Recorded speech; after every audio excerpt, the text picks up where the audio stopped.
प्रकार से भगवान ने आगे चल करके सुदर्शन का उद्धार किया। सुदर्शन एक राक्षस था जो विद्याधर था पहले, और श्रापवश ये राक्षस बना था, तो भगवान ने इसका उद्धार किया। शंखचूड़ का उद्धार और फिर अरिष्टासुर का उद्धार किया। अब देवर्षि नारद ने कंस को सच्चाई बताई। अरे कंस, जिसे तुम कृष्ण और बलराम को नंद यशोदा का जो पुत्र मान रहे हो, वो वास्तव में नंद यशोदा के पुत्र नहीं है, तो कौन है? बोला वसुदेव देवकी के 7वें और 8वें पुत्र हैं। और जैसे ही कंस को पता चला, आग बबूला हो गया। सैनिकों को आदेश दिया कि तुरंत खत्म कर दो सबको, पूरे ब्रजमंडल को खत्म कर दो, नंद बाबा ने धोखा दिया है। देवर्षि नारद ने कहा कि यदि ऐसा करोगे तो न तुम्हारे सैनिक बचेंगे और न कभी तुम कृष्ण बलराम को पकड़ पाओगे। अभी तक इतने बड़े बड़े असुरों को भेजा, जब वो कुछ न कर सके तो बताओ ये साधारण सैनिक उनका क्या बिगाड़ लेंगे?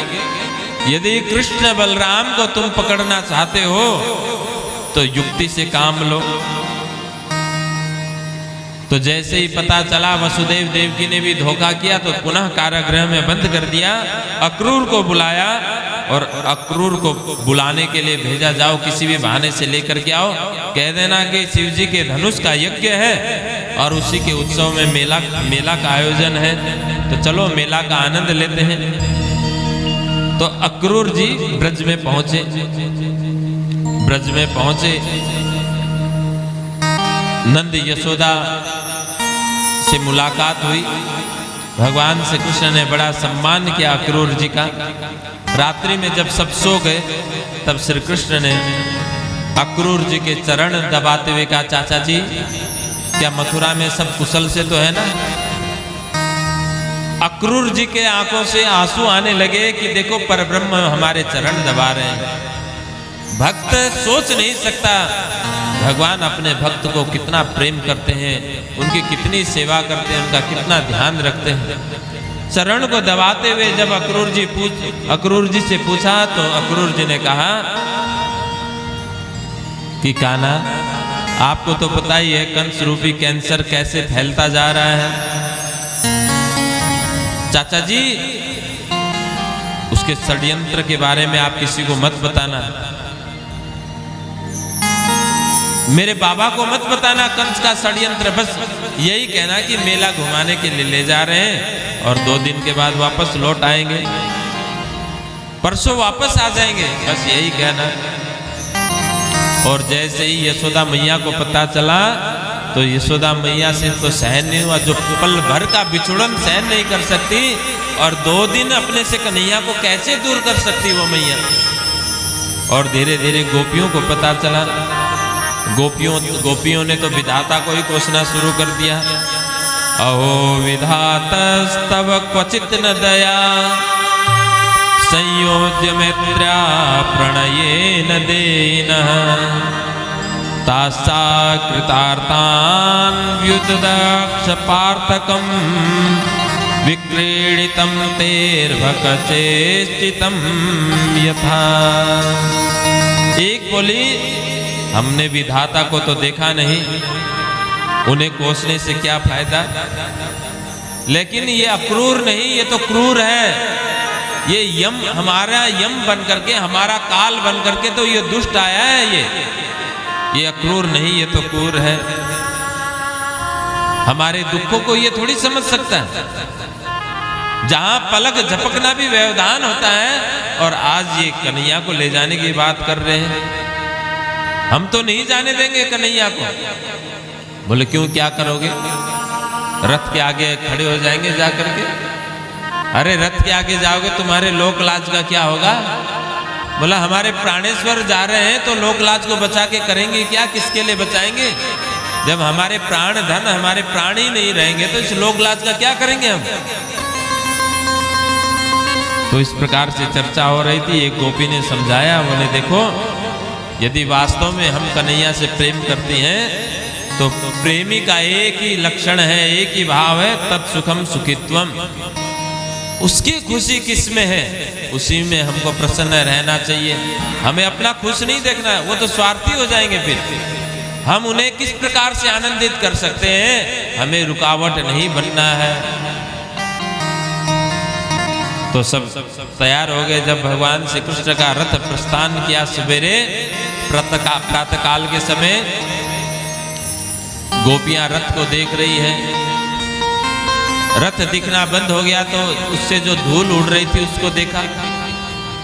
फिर पेड़ के ऊपर चढ़ गई, ध्वजा को देख रहे हैं, रथ के ध्वजा को। और जब ध्वजा भी दिखना बंद हो गया तो मूर्छित होकर के पेड़ से ही नीचे धड़ाम से गिरती है। विचार कीजिए कितना भाव था श्री कृष्ण के प्रति। थोड़ा आगे बढ़े, राधा रानी मिली। राधा रानी के नेत्रों से आंसू बह रहे थे। भगवान ने तुरंत जाकर के वो अश्रु बिंदु को अपने हाथ में ले लिया और कहा कि राधा, तुम अपने आप को पहचानो, तुम कौन हो, जानो तुम कौन हो। यदि ये दृग बिंदु अश्रुधारा यदि ये पृथ्वी पर गिर जाती ना तो ये सारा ब्रह्मांड समाप्त हो जाता। तुम कौन हो ये तो जानो, इसलिए मुझे वचन दो, मेरे बाद मेरे पीछे से कभी आंसू नहीं बहाओगे। और भगवान श्री कृष्ण अपनी बंसी राधा को दे देती है, राधा को दे देते हैं और मेरे प्रतीक के रूप में इस बंसी को रखो राधा। और उस दिन के बाद भगवान श्री कृष्ण ने बंसी नहीं बजाई और राधा को दे दिया। बोलो कृष्ण कन्हैया लाल की। मेरे नंद यशोदा, मेरे बाबा का ध्यान रखना, मेरी मैया का ध्यान रखना राधा। इन ग्वाल वालों की जिम्मेवारी, इन गोपियों की जिम्मेवारी मैं तुम्हें सौंपता हूँ। ऐसे कहते हुए भगवान श्री कृष्ण मथुरा में प्रवेश करते हैं। बाबा की आज्ञा लेकर के, अक्रूर जी की आज्ञा लेकर के मथुरा घूमने निकले। मथुरा घूमने निकले तो सब कन्हैया की जय जयकार कर रहे हैं। बोलो कृष्ण कन्हैया लाल की जय हो, कृष्ण कन्हैया लाल की जय हो। अरे ये वही तो है जिसने पुतना को मारा था, ये वही है जिसने अघासुर को मारा, ये वही है जिसने बकासुर को मारा। अरे गोवर्धन को इसने अपने छोटी सी उंगली पर धारण किया था। ये साधारण नहीं है, यही हमें कंस के अत्याचार से मुक्ति दिलाने के लिए आए हैं। तो सब कन्हैया की जय जयकार कर रहे थे। ग्वाल वालों ने कहा कि अरे कान्हा, ये तुम्हारी जय जयकार क्यों कर रहे हैं, तुम तो पहली बार आए हो, ये कैसे जानते तुम्हें। कान्हा ने कहा तुम्हें नहीं पता, यहाँ के जो राजा हैं वो मेरे मामा हैं, मेरे मामा लगते हैं वो। अरे दाढ़ी के, तूने पहले नहीं क्यों नहीं बताया। हमारे वस्त्र देखो कैसे भीख मंगो जैसे कपड़े पहन करके आए हैं। तुम्हारे राजा यानी तुम्हारे मामा के हम आए हैं, अच्छा वस्त्र पहन करके आते हैं हम लोग, और ये देखो कैसे फटे पुराने कपड़े पहन करके आए हैं। तो कोई बात नहीं, चिंता की बात नहीं, आगे बढ़े। आगे तो आगे धोबी मिला। धोबी के पास सुंदर सुंदर वस्त्र थे राजा कंस के। कहा धोबी मामा, अब तो धोबी भड़क गया। जब जय जयकार हो रही थी कन्हैया के तभी से उसको गुस्सा आया हुआ था, और मामा कह दिया ऊपर से और गुस्सा आ गया। बोला अरे तू मुझे मामा कैसे कह रहा है। बोले तुझे नहीं पता, यहाँ के जो राजा हैं वो मेरे मामा लगते हैं। बोले जा गैया चरा, गैया चरा, गोबर उठा जा करके। आया भांजा बनने राजा का, चल यहाँ से गाली गलौज करने लगा। नंद यशोदा के लिए कुछ उल्टा सीधा बोला, माता पिता की कुछ गलत बात सुन न सके। तो अब भगवान को क्रोध आया, एक थप्पड़ मारा तो सिर धड़ से अलग। बोलो कृष्ण कन्हैया लाल की। ग्वाल वालों जो वस्त्र अच्छा लगे पहन लो। अब महाराज के बड़े बड़े वस्त्र सब पहन करके चले तो पीछे से झाड़ू लगते हुए जा रहा था, सब वस्त्र घसीट रहे थे। ये दृश्य दर्जी ने देखी, उसको दया आ गई। उन्होंने कहा ग्वाल वालों मेरे पास आ जाओ, मैं तुम्हारा वस्त्र ठीक कर देता हूँ। तो वस्त्र सब दर्जी ने ठीक कर दिया। भगवान ने आशीर्वाद दिया, आओ आने वाले समय में खूब फलो फूलो। तो कलयुग में अब देखो दर्जियों के ठाठ है, वस्त्र चाहे सस्ता हो, सिलाई का तो वही रेट है भैया, और शादियों के वस्त्र सिलाओगे तो उसका तो रेट का कहना ही क्या। तो इसलिए खूब ठाट वाट है। तो आगे ग्वाल वालों ने कहा कि कान्हा थोड़ा माला और पहन ले तो बहुत बढ़िया काम हो जाए। तो भगवान को याद आया कि एक माली है सुदामा नाम का, जो भगवान का परम भक्त है। प्रतिदिन वो भगवान के नाम से माला बनाता था, प्रभु को रोज याद करता था कि हे प्रभु, वो दिन कब आएगा जब मैं अपने हाथों से आपको माला पहनाऊं। तो भगवान को याद आया तो वो माली के बाग में पहुंच गए। उसने सुंदर सुंदर माला बना रखा था, सब ग्वाल वालों को पहनाया। अब कन्हैया ने पूछा कि अब बताओ अब क्या कमी है। कान्हा, तुम्हें तो पता है कि हम ब्रजवासी, और ब्रजवासी जब तक पूरा माथा लेपन न कर ले तब तक उनको आनंद नहीं आता। तो चंदन लगाना है। बोले हाँ। तो इतने में ही वहां से कुब्जा जा रही थी। तो कुब्जा नाम था त्रिभंगा, 3 जगह से टेढ़ी थी, कुबड़ रोक लगा हुआ था, तो इसलिए सब कुब्जा कुब्जा कहा करते थे। लेकिन आज पहली बार उसके कान में पड़ा, भगवान पुकार रहे, ए सुंदरी, सुनती हो सुंदरी। तो उसने देखा कि यहाँ आसपास में तो कोई स्त्री नहीं है और मुझे सुंदरी बोल करके कौन संबोधन कर रहा है। हो न हो, इसका हृदय भी परम सुंदर है, इसका हृदय पवित्र है। इसने आत्म भाव से देखा, इसने शरीर को नहीं देखा, इसने आत्म भाव से देखा है। मुड़ करके देखा तो भगवान का सांवला सुंदर रूप देख करके मंत्र मुग्ध हो गई, मोहित हो गई। आ करके कहा, बोलिए मुझे क्यों पुकारा। बोले सुंदरी, यदि तुम ये तिलक मेरे ब्रजवासियों को लगा दो, मेरे मित्रों को लगा दो, क्या ये ऐसा कर सकती हो। कुब्जा ने कहा अवश्य। प्रसन्न थी कुब्जा। वैसे तो मैंने ये महाराज कंस के लिए ये चंदन मैंने घिसा था, वो मैं यही सेवा करती हूँ। महाराज कंस के लिए मैं ये चंदन का कार्य करती हूँ। तो तुमने कहा है तो मैं सब ग्वाल वालों को लगा देती हूँ। ग्वाल वालों को लगा दिया सबको। बड़े प्रसन्न हो गए भगवान श्री कृष्ण। बलराम जी ने कहा क्या फोकट में काम करवाएगा, कुछ दे तो, नेक तो दे, कुछ सगुन तो दे, कुछ दक्षिणा तो दे। कन्हैया ने कहा हमारे पास तो ऐसा कुछ है नहीं। आज भी आप देखो कि तीर्थों में चंदन लेकर के बालक खड़े रहते हैं, चंदन लगाएंगे और फिर बोलेंगे 1 दे दो, 2 दे दो, अपनी इच्छा से कुछ तो दक्षिणा दो। तो कान्हा, चंदन लगवाओ, हाथ में रक्षा सूत्र बंधवाते हो तो खाली नहीं बंधवाना चाहिए, कुछ न कुछ दो। कन्हैया ने कहा मेरे पास धन तो नहीं है लेकिन कुछ जरूर दे दूंगा। अपने पैर का अंगूठा कुब्जा के पैर के अंगूठे के ऊपर रखा और ठोडी में अपने हाथ से जैसे धीरे से झटका लगाया और देखते देखते वो कुब्जा विश्व सुंदरी बन गई। बोलो कृष्ण कन्हैया लाल की, कृष्ण कन्हैया लाल की जय। जिसे कोई देखना नहीं चाहता था अब तो उसको देख करके देवता भी मोहित हो रहे हैं। ऐसी विश्व सुंदरी बना दिया भगवान श्री कृष्ण ने। और जब अपने आप को सुंदर पा करके वो कुब्जा गदगद हो गई और झूम झूम करके नृत्य करते हुए भगवान श्री कृष्ण के गुणों को गाने लगे। कृष्ण कन्हैया लाल की जय। अब ऐसे ही आगे बढ़े तो जहां धनुष यज्ञ चल रहा था भगवान ने देखते ही देखते ही धनुष को तोड़ डाला। गर्जना हुई, आकाश में बिजली चमकने लगे क्योंकि वो साधारण धनुष नहीं था, भगवान शंकर का धनुष। और जैसे ही टूटा गड़गड़ाहट हुई, सब घबरा गए, सैनिक घबरा गए। सैनिकों ने दौड़ करके जा करके कंस को कहा कि महाराज आपका वो धनुष तो टूट गया है। किसने तोड़ा, कैसा था वो?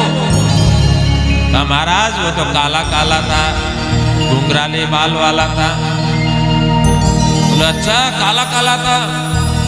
अब जैसे ही कंस ने काला सुना तो और तो कुछ नहीं, यदि अपनी परछाई को देख लेता, अरे मेरा काल आ गया। क्योंकि देवर्षि नारद ने कहा था कि जो धनुष को तोड़ेगा वो तुझको नहीं छोड़ेगा। तो काला काला दाल में यदि जीरा को देख ले, थोड़ा भुना हुआ जीरा हो तो दाल फेंक देता, अरे काला काला मुरली वाला आ गया। अपनी परछाई को देख करके अरे मेरा काल आ गया, तो कृष्ण को याद करता है। बताओ ऐसी भक्ति कौन कर सकता है? हर काली जगह पर कृष्ण को देखना, कौन ऐसी भक्ति करेगा? तो इसलिए अब कंस घबराया, कुवलिया पेड़ हाथी को मदिरा पान करा करके और द्वार पर खड़ा कर दिया। और जैसे भगवान श्री कृष्ण सभागार में पहुंचे तो भयंकर मत वाला हाथी भगवान श्री कृष्ण पर टूट पड़ा। 10,000 हाथियों का बल लेकर के देखते देखते भगवान ने सूंड पकड़ करके घुमा करके आसमान में उछाल दिया और उस हाथी का गोविंदाय नमो नमः। चाणूर मुष्टिक सल तोसल युद्ध के लिए आ गया है, भगवान को ललकारा। देखते ही देखते भगवान ने इनका भी उद्धार कर दिया। अब तो ये सब देख करके कंस घबराया, सैनिकों को आदेश दिया कि सब ब्रजवासियों को बंदी बना लो, इन दोनों ग्वालों को बंदी बना लो, कृष्ण और बलराम को। अब तो भगवान मुस्कुरा रहे, ग्वाल वाल कहने लगे, कान्हा तेरे को डर नहीं लग रहा? तेरे सबको मारने का आदेश दे दिया, तुम्हें डर नहीं लग रहा? कन्हैया कहने लगे कि ये तो पहले ही मर गया, ये दूसरों को क्या मारेगा? क्योंकि ये इतना डरा हुआ है, जो डर गया सो मर गया। तो ये पहले ही इतना डरा हुआ है, ये हमें क्या मारेगा? अब भगवान छलांग लगा करके सिंहासन पर पहुंच गए और जैसे सिंहासन पर पहुंचे बाल को पकड़ करके मानो भगवान याद दिलाना चाहते हैं, याद करो उस पल को, आकाशवाणी हुई थी उसके बाद में तुमने मेरी माँ देवकी का बाल पकड़ करके कैसे रथ से नीचे उतारा था। ऐसे ही भगवान ने बाल पकड़ करके जोर का झटका मारा तो सिंहासन से नीचे गिरा। भगवान छलांग लगा करके त्रिलोक्य का वजन और कंस के ऊपर रख देते हैं और एक मुष्टि का प्रहार करते हैं। जैसे ही मुष्टि का प्रहार हुआ कंस का प्राण बाहर निकला। बोलो कृष्ण कन्हैया लाल की जय, कृष्ण कन्हैया लाल की जय। कंस के प्राण पखेरु उड़ गए। कंस की 2 पत्नी थी, अस्ति और प्राप्ति। भगवान ने उनको समझाने की कोशिश की लेकिन वो समझी नहीं कुछ भी और अपने पिता जरासंध के पास पहुंच गई। तो कंस कौन है? तो कंस हिंसायाम धातु से कंस बना, जो हिंसा करते हैं तो वही कंस है। और अस्ति और प्राप्ति, हर हिंसा करने वाले के साथ उसकी ये 2 पत्नी होती है, अस्ति और प्राप्ति। अस्ति का मतलब जो है उसमें संतोष नहीं है, प्राप्ति और प्राप्त करने की इच्छा। भगवान ने जितना दिया उसमें संतोष नहीं, और भी ज्यादा प्राप्त करने की इच्छा, और भी बटोरने की इच्छा, सब मेरे पास आ जाए, सब मेरे पास आ जाए। तो जिनका ये भाव होता है तो वही कंस है। और ऐसों की 2 ही पत्नी होती है, अस्ति और प्राप्ति। भगवान ने अपने माता पिता को कारागृह से मुक्ति करवाई। माता पिता की बहुत महिमा गाई है भगवान ने। मातरम पितरम चैव मोचयित्वाथ वंदनात् कृष्ण रामो ववन्दाते शिरसा स्पृश्य पादयो। जैसे ही कृष्ण मुक्त करते हैं तो माता पिता भगवान के चरण पकड़ने लगे। भगवान एकदम पीछे हुए और कहने लगे कि अरे बाबा, ये कैसी आप उल्टी गंगा बहा रहे हो? कान्हा, मैंने सुना था कंस का उद्धार कोई साधारण नहीं कर सकता, वो पूर्ण ब्रह्म परमात्मा ही उद्धार कर सकता है। तो तुम कोई साधारण थोड़ी, तुम तो भगवान हो। भगवान ने अपनी योग माया फैला दी और प्रभु मीठी मीठी बात करने लगे और बहुत माता पिता की महिमा गाई। जो पुत्र समर्थ रहते भी माता पिता की सेवा नहीं करता, माँ बाप के शरीर और धन से सेवा नहीं करता, मरने के बाद यमदूत उसे अपने ही शरीर का मांस खिलाते हैं, नोच नोच करके अपने ही शरीर का। इसलिए समर्थ रहते हुए तन मन धन से माता पिता की सेवा करनी चाहिए। मातरम पितरम वृद्ध साध्वीं सुतं शिशुं गुरुं विप्रं प्रपन्नं च कल्पो विप्रच्छ वसन्मृतम्। तो माता पिता की बड़ी महिमा गाई है। कुछ उठाना हो ना तो बाके बिहारी लाल की जय। उग्रसेन को राजा बनाया, क्योंकि भगवान स्वयं राजा नहीं बन सकते थे, सम्राट नहीं बन सकते थे, क्योंकि उनके कुल के जो ययाति राजा थे उन्होंने श्राप दिया था, यदु को श्राप दिया था, यदु से यदुकुल चला था। नंद बाबा को अपना वस्त्र इत्यादि दे दिया और कहा कि जाओ ये मैया को दे देना, अब मैं वृंदावन नहीं आऊंगा। अब ग्वाल वालों के वस्त्र उठा करके भगवान राजसी वस्त्र धारण करते हैं। वसुदेव देवकी ने सबसे पहले अपने पुत्रों को उज्जैन, जिसे अवंतिकापुरी कहा जाता था,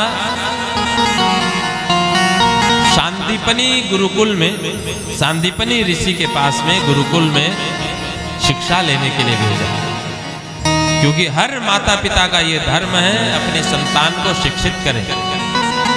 माता शत्रु पिता वैरी ये न बालो न पाटित न शोभते सभा मध्ये हंस मध्ये बको यथा।